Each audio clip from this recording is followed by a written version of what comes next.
औज़ुबिल्लाहि बिस्मिल्लाहिर्रहमानिर्रहीम वल अस्र इन्नल इंसान लफ़ी खुस्र इल्लल्लज़ीना आमनु व अमिलुस्सालिहात व तवासौ बिल हक़्क़ि व तवासौ बिस्सब्र। अल्लाह रब्बुल इज़्ज़त के बाबरकत नाम से आज मैं एक बड़ी अहम फसल के बारे में कुछ उसके बारे में मालूमात देना चाह रहा हूँ, जिसमें मैं समझता हूँ कि बहुत बड़ी अहमियत है उसकी पाकिस्तान के लिए। इससे ना सिर्फ ज़मींदार खुशहाल होता है, बल्कि मैं समझता हूँ कि पाकिस्तान का भी बहुत बड़ा जो है ना उसका फ़ायदा हो सकता है। आपको पता होगा मेरे ज़मींदार भाइयों को कि पेट्रोल डीज़ल के बाद जो दूसरा सबसे बड़ी जो हमारी इंपोर्ट है वो है एडिबल ऑयल, खाने का तेल। एक अंदाजे के मुताबिक इस वक्त कोई 24.77 बिलियन US डॉलर, ये तकरीबन को 5 से 6 खरब रुपए का बनता है, जो हमारा एडिबल ऑयल हर साल पाकिस्तान में इंपोर्ट होता है। अगर हम थोड़ा सा अपनी क्रॉप प्लानिंग कर लें, क्रॉप जोनिंग कर लें, मैं समझता हूँ मेरी रिकमेंडेशन होगी government of Pakistan, government of Punjab से कि वो क्रॉप जोनिंग करें और हम अपने ज़िम्मेदारों को कैनोला की तरफ लेके आएँ, तो ये हमारा बहुत बड़ा एक हमारे मुल्क के लिए इसका बेनिफिट हो सकता है। ज़िम्मेदार भी खुशहाल हो जाएगा, हमारा मुल्क भी खुशहाल हो जाएगा।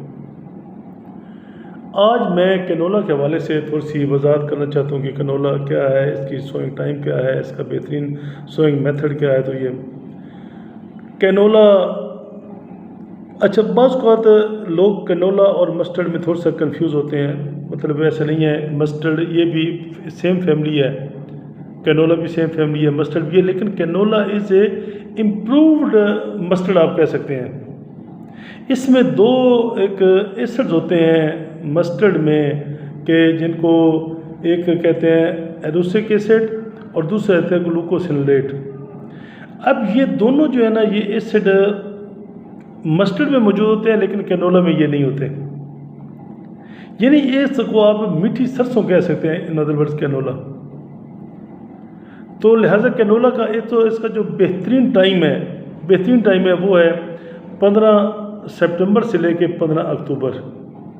अगर आप 15 सितंबर को 16 सितंबर को अगर वो आप इसको सोइंग कर दें, तो फिर ये है कि हमारे जो लोग हैं जिनकी मेज़ वाले ज़िम्मेदार हैं, उनको हम 15 से 20 मार्च को जाके हमारी ज़मीन जो है ना खाली हो जाएगी, तो हम वहाँ मकई भी काश्त कर सकते हैं।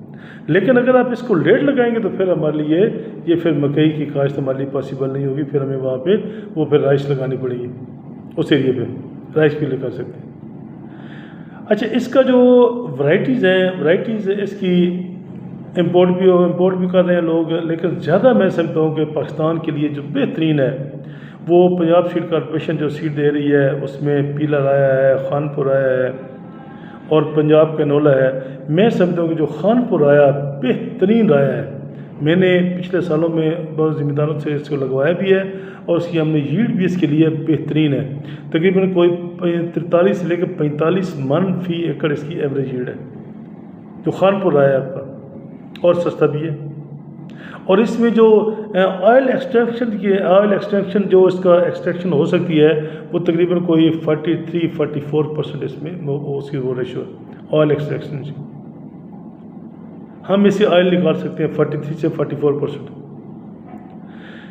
इसका जो सीड रेट है वो है 2 किलो पर एकड़, बड़ा सस्ता है। मेरे ख्याल लास्ट ईयर अगर इसकी मैं देखूँ तो इसकी जो पंजाब सीड कॉर्पोरेशन ने इसका जो रेट दिया था वो 2 kg का जो है वो तकरीबन को 800-850 रुपये का बैग था ना, 2 kg वाला बैग, बहुत अच्छा है।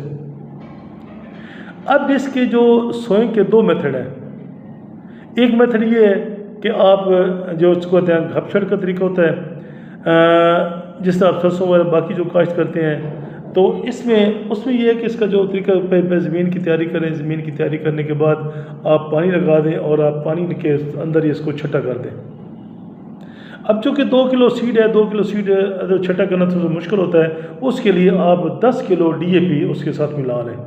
DAP 10 किलो क्योंकि स्टार्ट में उसको सल्फर फास्फोरस की बहुत ज़्यादा ज़रूरत है, तो मैं समझता हूँ कि आप उसको DAP मिला लें।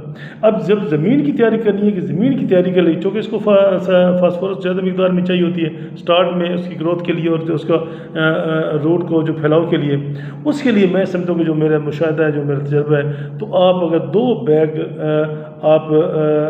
2 बैग इंजन हमारा ब्रांड नेम है, इसके अंदर है BOP, इसके अंदर ये 50 kg का बैग है।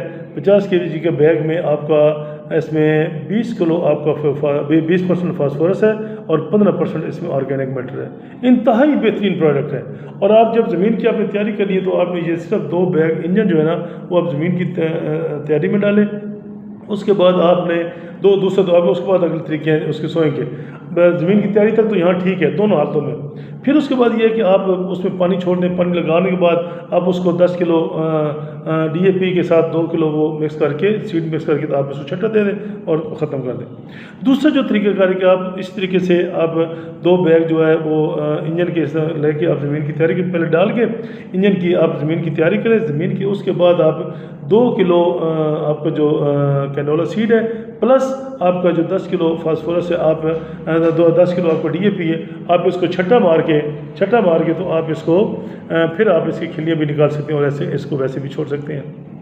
तो ये इसका जो है ना वो बेहतरीन तरीका, दोनों तरीक़ों से आप कर सकते हैं, तो इसका कोई इशू नहीं है।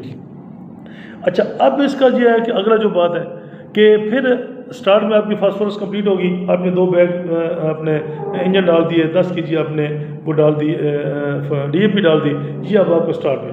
अब आपका इसका जो पहला पानी इसको लगेगा 22 से 25 दिन बाद, 22 से 25 दिन बाद। उस वक्त आप इसको यूरिया की ज़रूरत होती है, नाइट्रोजन की ज़रूरत होती है, ताकि इसकी ग्रोथ के लिए आप इसको आधा बैग आप इसको यूरिया भी दे सकते हैं, या आप इसको 1 बैग अमोनियम सल्फेट अगर दे दें तो फिर आपको शायद ये आधा बैग यूरिया, आधा बैग ये दे दें। फिर इसको तकरीबन नॉर्मली होता है कि 2 से 3 पानी इसको लगते हैं, तो इसकी जो उस वक्त आप इसको ये दे दें, इसको यूरिया की जो बाकी डोज है को 10-10 किलो उसको यूरिया देते रहें, या आपने अमोनियम सल्फेट आपने देना है तो वो आप दे दें। बेहतर ये है कि मैं समझता हूँ कि अमोनियम सल्फेट अगर आप इसको 1 बैग दे दें, मुख्तलिफ इसकी सेपरेट डोजेस कर लें, 25 किलो पहले दे दें, फिर आप 10-10 किलो करके, तो इस तरीके से आप इसको 3 डोजेज में आपको दे दें कि ज़्यादा बेहतर है। अब इसका क्या है कि जब इसके फलियाँ लगती हैं, जब इसका फूल लगते हैं और जब फली लगती है उस वक्त इसके ऊपर कुछ प्रॉब्लम होता है, कीड़े का आता है, जिसमें सबसे ज़्यादा जो है मैं देखा कि एक एफिड है और एक इसके अंदर वो सुंडी सी लगती है। अब जब वो प्रॉब्लम आ जाए, जब इसके फूल निकलने शुरू हो जाए या वो फली लगना बनना शुरू हो जाए और एफिड का प्रॉब्लम आ जाए या बाकी अगर सुंडी लगे, तो उसके लिए सिंपल सा तरीका है कि आप सीगा पेस्ट क्लियर आप इसका एक पेस्टिसाइड है, उसको आप 500 ml फी एकड़ के हिसाब से अगर इसको स्प्रे कर दें तो आपका ये मसला ये हल हो जाएगा और ये 1 टाइम स्प्रे होगा। अच्छा, पानी जो हस्ब ज़रूरत आपने देना है, लेकिन आपने कोशिश करनी है कि जब आपका एक तो फूल लग रहे हों या जब आपका फलियां लग रही हों या जिस वक्त आपका फलियों के अंदर वो दाना बन रहा हो, तो उस वक्त आपने पानी की डेफिशिएंसी नहीं देनी, कमी नहीं देनी, लेकिन बारिशों का भी आपने ख्याल रखना है। अब इसके बाद जो इसका जो एक बड़ा अहम मरला और इसका जो आखिरी मरला है वो इसकी हार्वेस्टिंग का।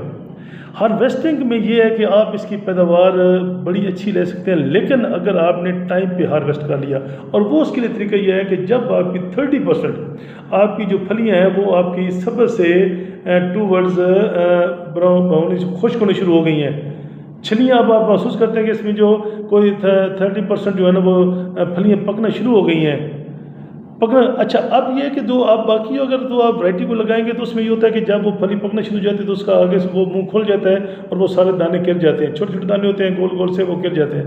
लेकिन आपको जो खानपुर है इसमें ये एक मतलब बड़े आपको ये बेनिफिट है, इसकी वो फलियों का जो मुँह है वो नहीं खुलता, लिहाजा इसकी वो शेडिंग नहीं होती। लिहाजा ये जो पाकिस्तान की वैरायटी है हमारी अपनी ये रहीमयार खान में हमारा खानपुर, उस वहाँ का हमारा जो रिसर्च इंस्टीट्यूट है उसकी वैरायटी है, बहुत अच्छी वैरायटी है। मैं समझता हूँ कि ये बहुत बड़ा अच्छा है, गवर्नमेंट ऑफ पंजाब की हमारे पास जो वैरायटी और पंजाब सीड कॉर्पोरेशन दे रही है। लिहाजा आप जब इसकी 30% आप महसूस करते हैं कि उसका जो रंग है वो पीला होना शुरू हो गया है वो सब्र से, तो उस वक्त आप इसकी हार्वेस्टिंग कर दें। हार्वेस्टिंग करें किसी ऐसी जगह पे, किसी ऊंची जगह पे आप करें ताकि खुदा ना खास्ता कोई बारिश भी आ जाए तो उसका कोई आपको प्रॉब्लम ना हो जाए।